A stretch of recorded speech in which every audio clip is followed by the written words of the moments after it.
Assalamualaikum warahmatullahi wabarakatuh. Perkenalkan, nama saya Muhammad Sabda Abdullah, NIM 160900106 dari kelas 8B. Di sini saya akan menjelaskan sedikit tentang jurnal yang telah saya review.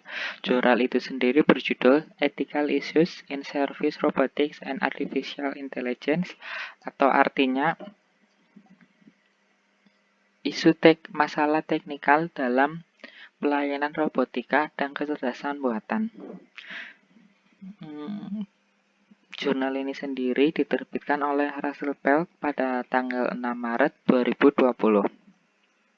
Latar belakang penulis membuat jurnal ini adalah ulasan baru-baru ini mengenai robot layanan dan penggunaan AI dalam penyediaan layanan telah menawarkan perspektif teoritis yang berguna untuk menilai kemajuan teknologi ini ke dalam layanan garis depan.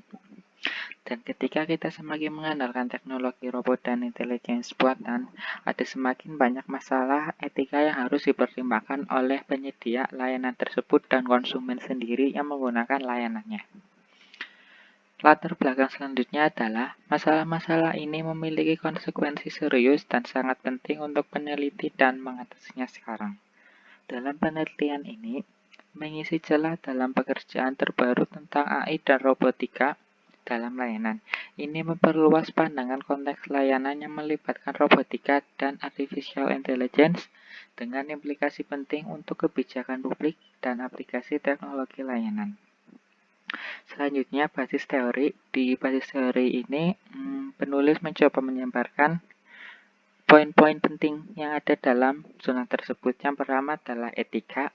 Menurut James J. dan Spillane S.J., etika ialah mempertimbangkan atau memperhatikan tingkah laku manusia dalam mengambil suatu keputusan yang berkaitan dengan moral. Etika lebih mengarah pada penggunaan akal budi manusia dengan objektivitas untuk menentukan benar atau salahnya serta tingkah laku seseorang kepada orang lain. Selanjutnya adalah robotika. Istilah robotika sendiri dapat dimaknai sebagai ilmu yang mematerikan kecerdasan terhadap energi. Artinya, pengendalian secara cerdas terhadap gerakan dan terkoordinasi secara nyata.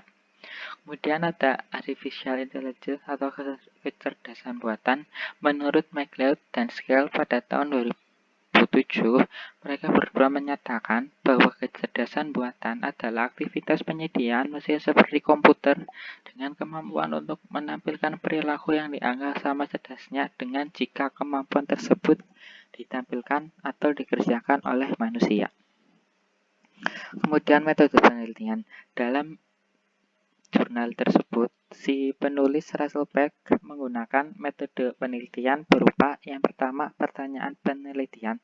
Dalam penelitian ini, penulis melakukan pernyataan kepada narasumber yang sudah dijelaskan dalam pendahuluan, dikembangkan melalui analisis literatur dan penelitian sebelumnya pada profesionalisme TIK atau Teknologi Informasi Komunikasi, di mana para pemangku kepentingan telah secara konsisten mengidentifikasi etika sebagai komponen kunci dari pengembangan TIK secara profesi.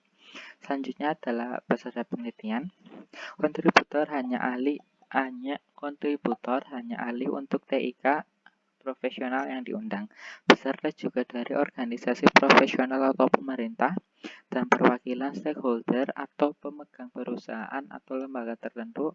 Mereka juga diminta untuk membawa data dan sudut pandang dari para pemangku kepentingan lainnya di daerah masing-masing untuk memberikan representasi. Selanjutnya ada sumber data. Penulis menggunakan 3 sumber data atau data primer dianalisis dalam penelitian tersebut sebagai sumber kunci. Yang pertama, jurnal internasional, panggilan konferensi, dan etika diskusi panel. Sekian presentasi dari saya. Wassalamualaikum warahmatullahi wabarakatuh.